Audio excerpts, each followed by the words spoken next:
بسم الله الرحمن الرحيم. اللهم صل على محمد وعلى آل محمد كما صليت على إبراهيم وعلى آل إبراهيم إنك حميد مجيد.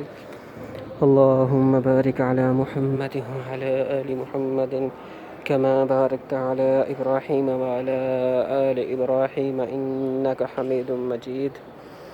जी प्यारे दोस्तों, आप लोगों से गुजारिश है कि एक बार दरूद पाक पढ़ लें. अभी इंशाअल्लाह 1 या 2 मिनट के बाद इंशाअल्लाह असर की अज़ान होगी. इस वक्त हम मौजूद हैं मस्जिद नबवी में माशाअल्लाह.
لا